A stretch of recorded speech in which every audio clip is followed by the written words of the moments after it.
दोस्तों, जब बात होती है बॉलीवुड के सबसे स्टाइलिश और आत्मविश्वासी अभिनेत्री की तो जीनत अमान जी का नाम सबसे पहले लिया जाता है। उनके अंदाज और अभिनय ने एक पूरी पीढ़ी को प्रेरित किया है। ऐसे में सदी के महानायक अमिताभ बच्चन भी उनकी तारीफ किए बिना नहीं रह सके। अमिताभ बच्चन जी ने कहा था, जीनत अमान जी हिंदी सिनेमा की सबसे बेहतरीन अभिनेत्रियों में से एक रही हैं। उन्होंने जिस तरह अपने किरदारों को जिया है वो काबिलियत तारीफ है। जब भी हम बॉलीवुड की बात करते हैं तो कुछ नाम इतिहास बन जाते हैं और उन्हीं में एक नाम है जीनत अमान जी। जीनत अमान जी एक ऐसा नाम जिसने न सिर्फ फिल्मों में काम किया बल्कि उस दौर की सोच को भी बदल कर रख दिया।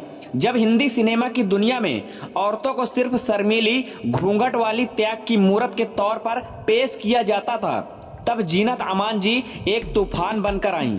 वो सिर्फ पर्दे पर नहीं चमकी, उन्होंने पर्दे के पीछे की सोच को भी झकझोर दिया।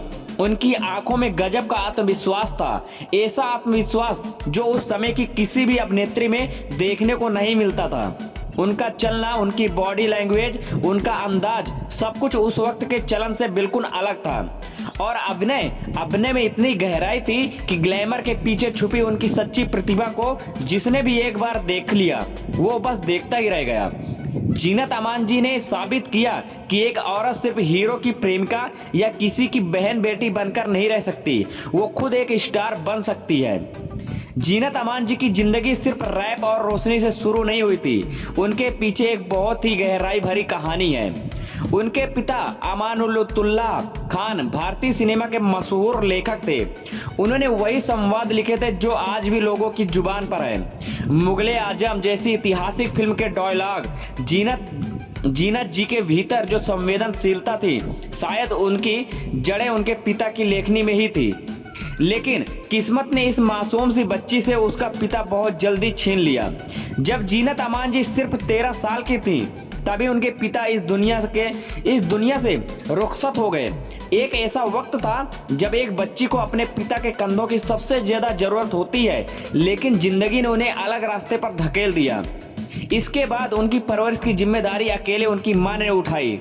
जीनत अमान जी की मां ने सिर्फ एक बेटी को बड़ा नहीं किया बल्कि एक मजबूत इंसान को आकार दिया, उन्हें अच्छे संस्कार दिए और पढ़ाई के लिए उन्हें अमेरिका भेजा। वहां जीनत अमान जी ने न सिर्फ तालीम हासिल की बल्कि अपनी पहचान बनानी शुरू कर दी। और जब वो भारत लौटी तो उनके भीतर था एक सपना, एक चमक और एक जुनून, मॉडलिंग की दुनिया में कुछ कर दिखाने का। जिंदगी ने उन्हें जल्दी परख लिया। जिंदगी ने उन्हें जल्दी परखा, लेकिन उन्होंने हर इम्तिहान को अपने स्टाइल और हिम्मत से पार किया। अमेरिका से लौटने के बाद जीनत अमान जी ने सिर्फ सपने नहीं देखे, उन्हें जीना भी शुरू कर दिया। उन्होंने फेमिना मिस इंडिया पेजेंट में हिस्सा लिया और वहां सेकंड स्नैपर अप बनी। लेकिन जीनत अमान जी रुकने वालों में से नहीं थी। वो जानती थी कि उनके कंधों पर सिर्फ एक ताज नहीं बल्कि लाखों लड़कियों की उम्मीदें भी हैं। इसके बाद उन्होंने एक ऐसा कदम उठाया जिसने उन्हें इतिहास में दर्ज कर दिया। साल था 1970 और प्रतियोगिता थी miss Asia Pacific. Zeenat Aman जी ने वहां न सिर्फ अपनी सुंदरता से बल्कि अपने आत्मविश्वास और समझदारी से जजों को दिल जीत लिया। और फिर वो पल आया जिसने भारत को गर्व से भर दिया। वो ये खिताब जीतने वाली भारत की पहली महिला थी। पूरा देश तालियों से गूंज उठा, अखबारों की हेडलाइंस में उनका नाम था और हर घर में उनकी तस्वीर।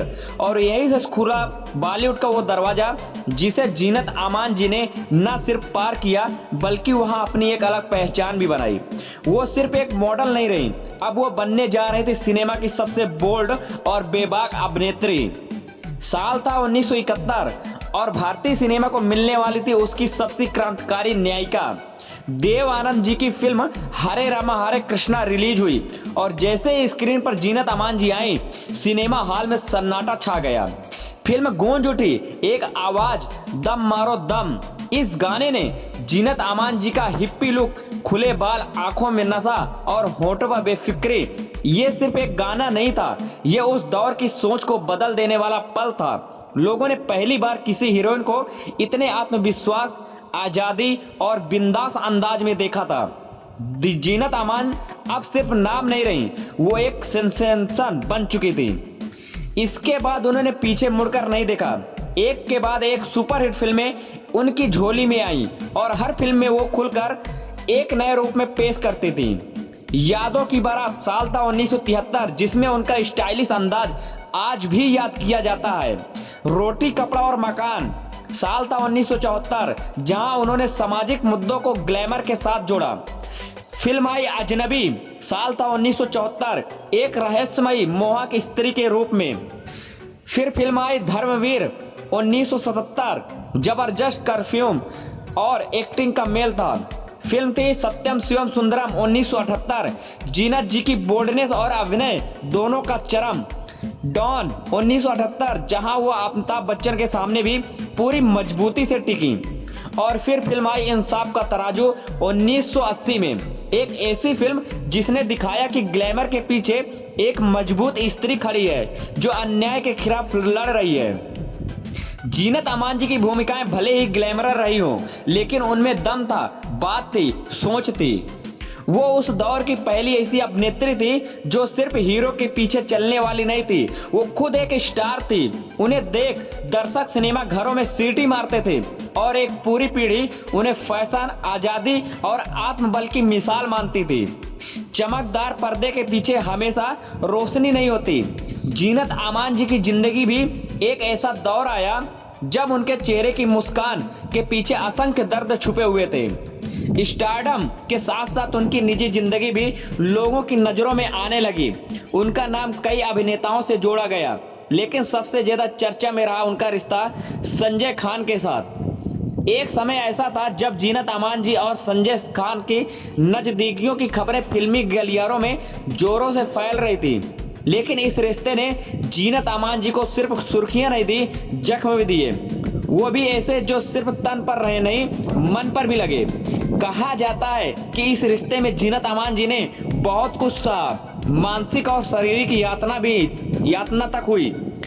एक बार तो ऐसी खबरें सामने आई कि जीनत अमान को एक होटल में पब्लिकली मारा भी गया और वो खामोशी से सब कुछ सहती रही। शायद इसलिए क्योंकि वो प्यार में थी, या शायद इसलिए क्योंकि उन्हें आदत थी दर्द को मुस्कान के पीछे छुपाने की। दोस्तों, ये दौर था जब उनका दिल टूट रहा था, लेकिन कैमरे के सामने वो अब भी उसी कॉन्फिडेंस, उसी स्टाइल और उसी ग्रेस के साथ खड़ी होती थी। क्योंकि जीनत अमान जी सिर्फ एक नाम नहीं थी, वो एक जंग थी जो अपने टूटने के बाद भी हर सुबह खुद को समेटकर खड़ी होती थी। जीनत अमान जी ने एक बार फिर प्यार पर भरोसा किया। काफी सोच विचार के बाद उन्होंने अभिनेता मजार खान से शादी कर ली। उन्हें लगा शायद अब वो सुकून मिलेगा जिसकी उन्हें बरसों से तलाश थी। शायद अब उनका दिल चैन से धड़क पाएगा, लेकिन अफसोस, किस्मत ने फिर वही कहानी दोहराई। मजार के साथ उनका रिश्ता भी धीरे धीरे तनाव और टूटने में बदल गया। ये शादी ना तो उनका सहारा बन सकी और ना ही उनका सुकून। हालांकि इस रिश्ते से जीनत अमान जी को 2 बेटे मिले, आजान और जहान, जो उनकी दुनिया बन गए। लेकिन एक माँ होते हुए भी उन्हें अकेलेपन से लड़ना पड़ा। कभी एक चमकदार चेहरा जो सिनेमा की रोशनी में नहाया रहता था, वो अब घर की चुप्पियों से लड़ रहा था। जीनत जी को कभी किसी ने शिकायत करते नहीं देखा, लेकिन उनकी आंखों में एक ऐसा सन्नाटा था जो सब कुछ बयां कर जाता था। फिर भी उन्होंने हार नहीं मानी। वो टूटी मगर बिखरी नहीं, वो झुकी नहीं, रुकी नहीं। वो बनी एक सशक्त और अकेली औरत की मिसाल, जिसने अपने बच्चों को संभाला, अपने दर्द को सहा और दुनिया को दिखा दिया कि एक औरत चाहे जितनी बार गिरे वो फिर उठ सकती है। जीनत अमान जी ने जब फिल्मी इंडस्ट्री में कदम रखा, वो वक्त बहुत अलग था। तब सिनेमा में औरतों की जगह तय थी। उन्हें सिर्फ हीरो का सहारा, एक सुंदर चेहरा या कहानी में भावनाओं का हिस्सा माना जाता था। लेकिन जीनत अमान जी ने आते ही यह परिभाषा को ही पूरा बदल डाला। उन्होंने सिर्फ एक्ट्रेस बनकर नहीं, एक आइडिया बनकर इस इंडस्ट्री में कदम रखा। वो आइडिया जिसमें औरत ग्लैमर में भी दम हो सकती है, सुंदरता में भी सोच हो सकती है और एक अभिनेत्री सिर्फ अभिनय ही नहीं, एक आंदोलन भी बन सकती है। उस दौर में बोल्ड होना आसान नहीं था। आवाज उठाना तो दूर, आंख मिलाकर बात करना भी एक गुनाह समझा जाता था। लेकिन जीनत अमान जी ने नजरें झुकाई नहीं। उन्होंने अपने आत्मसम्मान को कभी भी ग्लैमर के नीचे दबाने नहीं दिया। उनकी जिंदगी इस बात की जीती जागती मिसाल है कि चाहे हालात कितने भी मुश्किल हो, अगर एक औरत में हिम्मत हो, अगर वो खुद पर यकीन रखे, तो वो पूरी दुनिया को अपने कदमों में झुका सकती है।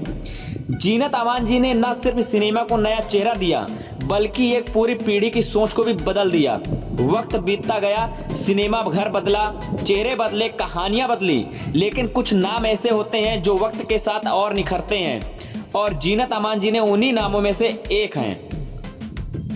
2020 का दशक आया और एक बार फिर जीनत अमान ने खुद को नए अंदाज में सबके सामने पेश किया। अब वो किसी फिल्म के पर्दे पर नहीं, बल्कि सोशल मीडिया पर थी, खासकर इंस्टाग्राम पर। लेकिन यहाँ भी उनका अंदाजा बाकियों से बिल्कुल अलग था। उन्होंने अपने पोस्ट में सिर्फ तस्वीरें नहीं डाली, उन्होंने शेयर की अपनी पुरानी यादें, फिल्मों के अनकहे किस्से और जिंदगी के अनुभव, जिनमें झलकता था उनका गहरा सोच, गजब की समझदारी और बेबाक नजरिया। उन्होंने सामाजिक मुद्दों पर भी खुलकर बात की, चाहे वो महिला सशक्तिकरण हो या उम्र को लेकर बनी रूढ़ियां। वो एक बार फिर रोल मॉडल बन गई, लेकिन इस बार सिर्फ एक्टिंग के लिए नहीं, बल्कि अपने विचारों, अपने स्टाइल और अपनी सच्चाई के लिए। आज की नई पीढ़ी जो कभी उन्हें पर्दे पर नहीं देख पाई, वो भी अब उन्हें कहती है the royal icon of India cinema. एक ऐसा आइकॉन जो आज भी उतना ही प्रशंसित है जितना वो 70 के दशक में हुआ करती थी। जीनत अमान जी सिर्फ एक नाम नहीं थी, वो एक मुकाम थी, और उनकी मेहनत, उनकी हिम्मत को समय समय पर सम्मान भी मिला।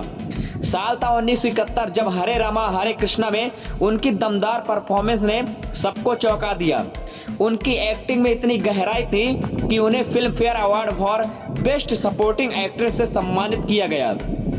ये सिर्फ एक ट्रॉफी नहीं थी, ये उस नए युग की शुरुआत थी जहां हीरोइन सिर्फ पर्दे की सजावट नहीं, कहानी की जान भी हो सकती थी। इसके बाद जीनत अमान जी ने जो योगदान दिया वो सालों तक लोगों के दिलों में जिंदा रहा, और जब वक्त आया इंडस्ट्री ने भी उन्हें लाइफ टाइम अचीवमेंट अवार्ड देकर उनकी इस अनमोल यात्रा को सलाम किया। आज अगर कोई पूछे कि बॉलीवुड में भारत की पहली मॉडर्न औरत की छवि किसने गढ़ी, वो जवाब सिर्फ एक होता है, जीनत अमान जी। उन्होंने भारतीय सिनेमा को सिर्फ ग्लैमर नहीं दिया, बल्कि सोच दी, आजादी दी और एक औरत की एक नई पहचान दी। जीनत अमान को सिर्फ एक अभिनेत्री कहना उनके अस्तित्व को छोटा करना होगा, क्योंकि वो सिर्फ कैमरे के सामने खड़ी होने वाली एक सुंदर महिला नहीं थी, वो एक सोच थी जो उस दौर में भी आज़ाद थी, जब सोचने की आज़ादी भी गुनाह समझी जाती थी। वो एक क्रांति थी जिन्होंने चिप्पियों को तोड़ा, परंपराओं को चुनौती दी और अपने अंदाज में जिंदगी जी। वो एक दिशा थी जिसने भारतीय सिनेमा की औरत को सिर्फ दर्द झेलने वाली नहीं, बल्कि फैसले लेने वाली बना दिया। जीनत अमान जी ने कभी भाषण नहीं दिए, उन्होंने कोई बड़ा आंदोलन नहीं चलाया, लेकिन उनकी हर परफॉर्मेंस, हर चुप्पी, हर मुस्कान एक संदेश बन गई। आज भी जब कोई लड़की अपनी पहचान के लिए लड़ती है, जब वो अपने सपनों को खोलकर जीना चाहती है, तो कहीं ना कहीं उसके पीछे जीनत जैसे औरतों का साहस होता है। जीनत अमान जी आज भी एक प्रेरणा है उन लाखों लड़कियों के लिए जो सिर्फ सपने नहीं देखती, बल्कि उन्हें